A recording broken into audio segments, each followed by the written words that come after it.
Welcome to Damaging Ignorance. If we knew now what the Italians knew when they had only 31 cases of coronavirus like us, what would we do differently?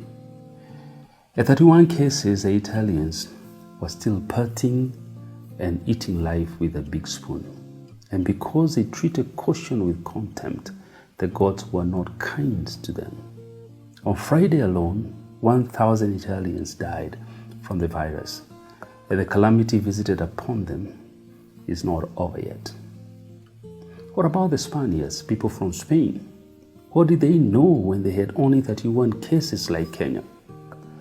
What would they do differently if they were where we are today as Kenyans? What did they ignore, and why do they regret it? And how did they become the second largest casualty of the virus after the US? Like Kenyans, the people of Spain or Spaniards are anti-authority. In the name of democracy and an animal called human rights, they ignored government directives. They abused their leaders, criticized them, and intimidated the police. Now their bodies are being carried in military trucks for mass burials in unmarked graves. What about patient 31 in South Korea? The woman who infected thousands of worshippers in a church service, then proceeded to a buffet lunch infecting children and the elderly. If she knew that she had the virus after flying from Wuhan to South Korea, what would she have done differently? These are the questions that have bothered me. And bothered by these questions, I asked my young researchers to show me the future. I asked them to use science to show me tomorrow.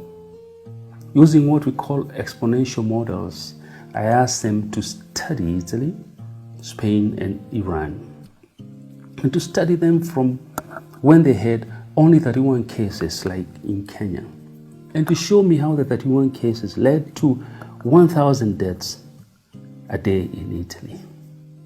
And using the experiences of the three countries, I wanted them to show me where Kenya will be by April and May if we behave like Italy and Spain. But I also reminded them that Kenya is not Italy or Spain. Our medical infrastructure is weak.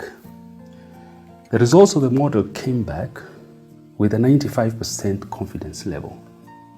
And I could be completely wrong on this, but I challenge other think tanks and behavior scientists like myself to come up with similar models for public conversations. Now, our predictability model shows that if we behave casually like the Spaniards and the Italians, we will have 160,000 infections by the end of April. Yeah, 160,000 infections. You get to follow the curve as we see it in Italy and Spain. And that is actually 40,000 infections every single week in the case of Kenya. Now, if when we had 31 cases, one person died, how many will die if we have 160,000 cases? Hypothetically. Taking all things constant, we will have 5,333 Kenyans dying by the end of April. And if you had to use the Italian figures, the story also changes hypothetically. They have about 80,000 infections. And of these, 8,000 have died, representing 10% of the infected. If Italy has better facilities than Kenya, and 10% of the infected have died, what does this mean for us with our weak infrastructure? And the answer is simple.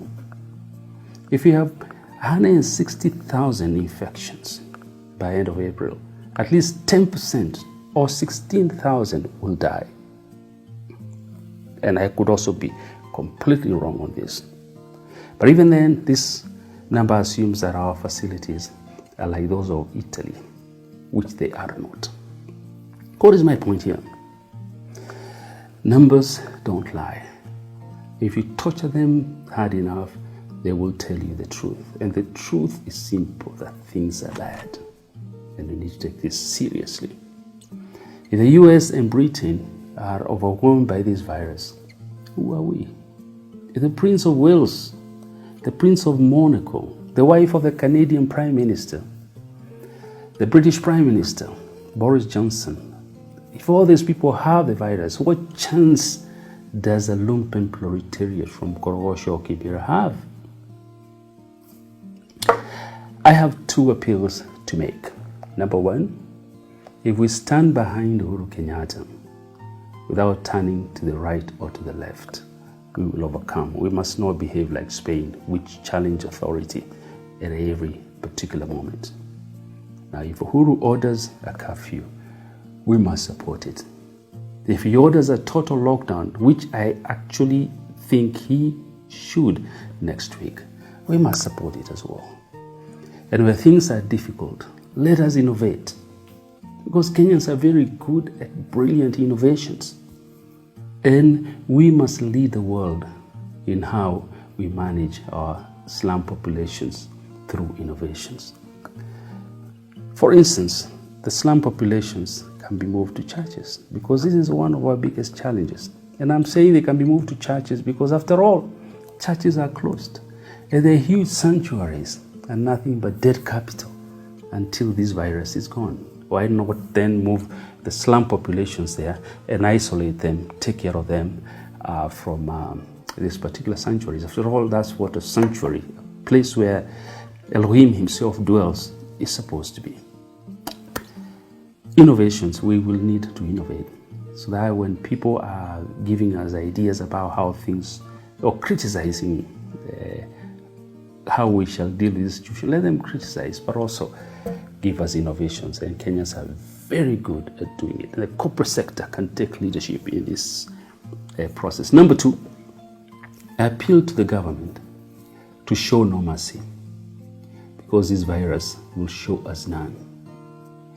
This is a moment for what we call governmentation, a moment when everything necessary to preserve the majority of the people is done, a moment when the end must justify the means, a moment when we must preserve our young men in particular, because this virus has targeted the male gender. We must protect our young men, and we cannot protect our young men by being nice. We must do it by any means necessary. And those who disagree with me on this are welcome to do so from their locations of isolation. God bless Kenya.